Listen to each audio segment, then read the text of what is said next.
اللہ ताला कुरान पाक के अंदर सूरह तौबा आयत नंबर 33 और 34 में इरशाद फरमाते हैं वल्लज़ीना यकनिज़ून अज़-ज़हब वल-फ़िद्दा कि जो लोग सोने को, चांदी को, माल को जमा करके रखते हैं वला युनफ़िक़ूनहा फ़ी सबीलिल्लाह और अल्लाह के रास्ते में खर्च नहीं करते, उस माल का हक अदा नहीं करते, फ़बश्शिरहुम बिअज़ाबिन अलीम कि उन लोगों को एक दर्दनाक अजाब की खुशखबरी सुना दो। वो अजाब क्या है वो भी अगली ही आयत में अल्लाह ताला ने फरमा दिया यौम युहमा अलैहा फी नारी जहन्नम, उस सोने को, चांदी को, माल को जहन्नम की आग में पिघलाया जाएगा, गर्म किया जाएगा। फतुक्वा बिहा जिबाहुहुम व जुनूबुहुम व ज़ुहूरुहुम, तो फिर वो माल, वो सोना, वो चांदी पिघलाकर उनकी पेशानियों पर, उनके पहलू से और उनकी पीठ के साथ धागे जाएंगे, लगाया जाएगा, चिपकाया जाएगा और कहा जाएगा फिर हाज़ा मा कनज़्तुम लिअन्फुसिकुम, ये वो माल है जिसको तुम दुनिया के अंदर जमा किया करते थे अपने लिए। फदूक़ू मा कुन्तुम तकनिज़ून, आज तुम इस माल को जमा करने का मजा चख लो। यानी एक इंसान को चाहिए कि अगर अल्लाह ने उसको माल दिया है तो उस माल का हक अदा करे।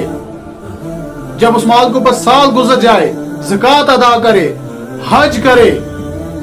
गरीबों की मदद करे,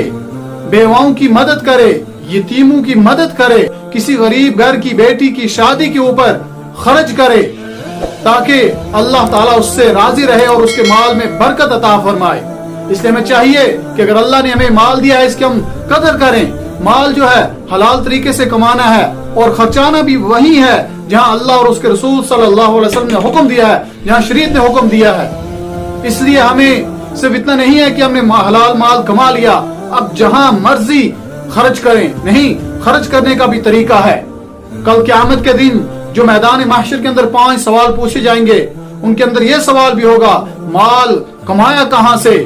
किन जराए से कमाया, कहीं हराम तो नहीं कमाया और खर्च कहां किया।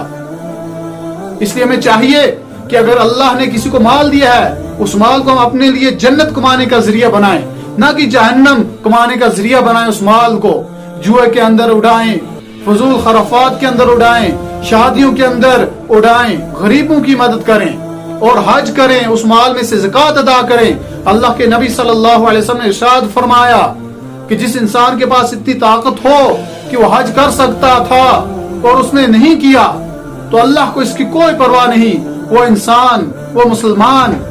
यहूदी होकर मरे, नसरानी होकर मरे, अल्लाह की इसकी कोई परवाह नहीं। अगर जिस इंसान के पास इतना माल था कि वो हज कर सकता था और हज नहीं किया, क्योंकि एक हदीस शरीफ के अंदर ये भी आया है कि ग़िना का क़ब्ल फ़क़्रिक, कि अपनी मालदारी को, इस अमीरी को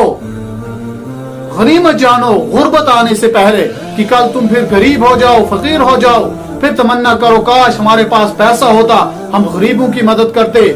ज़कात अदा करते, अल्लाह के रास्ते में देते, मसाजिद को देते, मदारिस को देते।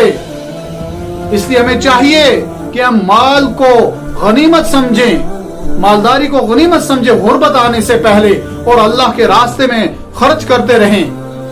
और माल को उन्हीं ज़राए से कमाएं जिस तरह से अल्लाह और उसके रसूल सल्लल्लाहु अलैहि वसल्लम का हुक्म है और उन्हीं जगहों पर, उन्हीं रास्तों पर खर्च करें कि जिनका हुक्म अल्लाह और उसके रसूल सल्लल्लाहु अलैहि वसल्लम ने दिया है, ताकि हम दुनिया के अंदर भी कामयाब हो जाएं और आखिरत के अंदर भी कामयाब हो जाएं।